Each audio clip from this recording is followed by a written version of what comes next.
Young and the Restless. Cameron prods Sharon to do really bad things. Who they target. Hello everyone. Welcome back to my channel. I hope everyone is having a nice day. Before we begin the video, please subscribe and give the video a thumbs up. Young and the Restless, CBS's long-running opera, teases a highly anticipated storyline involving Sharon Newman, Sharon Case, and the hallucination of Cameron Kirsten. Actor Lyndon Ashby, who portrays the haunting figure, offered a sneak peek into what lies ahead for the duo. The plot centers around Sharon's mental health journey, and Cameron serves as a voice for Sharon's unspoken fears and suppressed desires. However, Cameron's influence may prompt Sharon to act out of character, so this may stir up trouble in Genoa City. In the mix of potential drama is the link between Sharon's late daughter, Cassie Newman, and Cameron. The hallucination suggests a common thread between the two, causing discomfort for Sharon. Other characters like Faith Newman, Ray Lancaster, Daniel Romalotti, Michael Graziadei, and Lucy Romalotti, Lily Brooks O'Brien, may find themselves in Sharon's path as she navigates her mental crisis on Young and the Restless. Adding to the intrigue, Sharon may consider drastic measures, such as kidnapping Lucy Romalotti on Young and the Restless, perhaps to save her from a fate similar to Cassie's.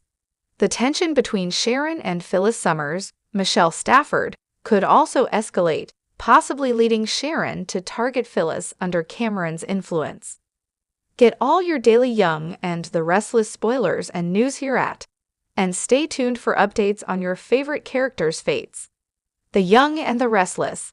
Cameron prods Sharon to do really bad things. Who they target. Genoa City is about to witness a transformation that no one saw coming.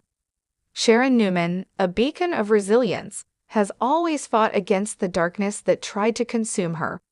But what happens when that darkness takes on a new form, one that whispers in her ear, manipulates her thoughts, and pushes her toward a path she swore she'd never take? Cameron Kirsten is back, or at least his influence is. And this time, he's got Sharon exactly where he wants her. A mind unraveling ever since Cameron's return from the dead, or so it seems. Sharon has struggled with a growing sense of paranoia. She sees him in reflections, hears his voice in the quiet of her home, and feels his presence when no one else does. But the scariest part? He's no longer just taunting her. He's guiding her. At first, it's subtle, a suggestion here, a fleeting thought there. But soon, Sharon finds herself making decisions that don't feel like her own. She second-guesses herself, wonders if she's losing her mind again. But Cameron, whether real or a figment of her fractured psyche, assures her that she's finally seeing things clearly. The world is against you, Sharon, he whispers in her dreams. Why keep playing by their rules? Target number 1. Nick Newman. The first victim of Sharon's uncharacteristic behavior is none other than Nick Newman. For years, he has been her rock, her protector, and sometimes her weakness. Cameron knows this. He feeds into Sharon's insecurities, making her believe that Nick sees her as a burden rather than a partner. He doesn't trust you, Sharon. He never has. Under Cameron's influence, Sharon begins to push Nick away. She accuses him of controlling her, of making decisions on her behalf as if she were incapable. Their arguments escalate, and soon, Sharon does the unthinkable. She leaks damaging information about Nick's business dealings to the press, putting Newman Enterprises in the crosshairs of scandal. Nick is blindsided, unable to understand why Sharon would betray him like this. But to Sharon, it all makes perfect sense. She's tired of being the damsel in distress. It's time to play by a new set of rules. Target number 2.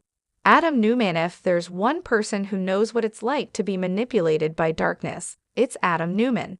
But even he is caught off guard when Sharon turns on him.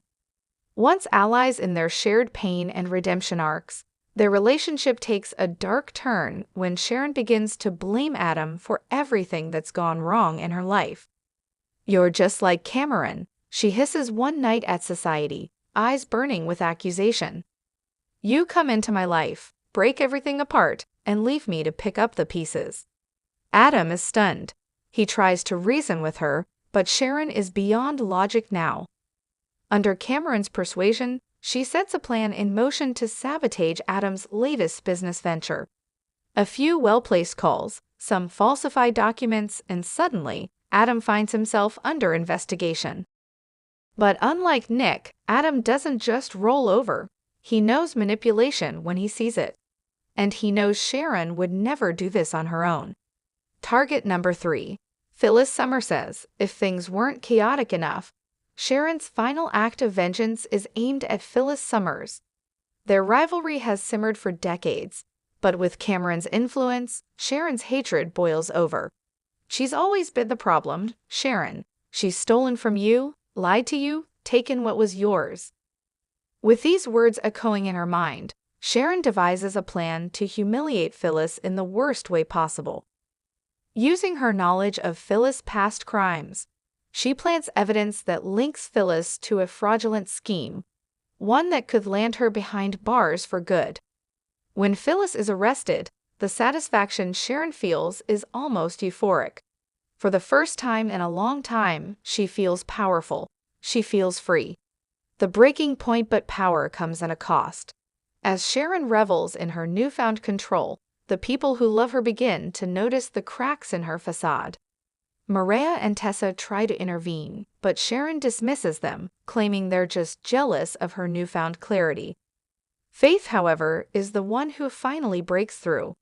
In a heart-wrenching confrontation, she pleads with her mother to see reason.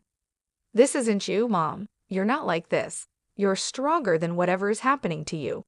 Tears stream down Sharon's face as Faith's words pierce through the fog, and for the first time in weeks, she questions everything. The truth revealed with Nick and Adam working together, they uncover the truth. Cameron may not be alive, but someone has been manipulating Sharon into believing he is. The mastermind, a familiar face from Sharon's past. Jordan, the woman Cameron once controlled, now seeking revenge in his name. Jordan had been planting messages, distorting Sharon's reality, and pushing her toward a path of destruction. But the moment Sharon realizes she's been played, the house of cards collapses. In a dramatic showdown, Sharon confronts Jordan, who revels in her chaos. But this time, Sharon refuses to be a pawn. With the support of her family, she takes back control, leaving Jordan with nothing but the ruins of her failed revenge plot. Aftermath. Picking up the pieces, the dust settles. Sharon is left to mend the relationships she nearly destroyed.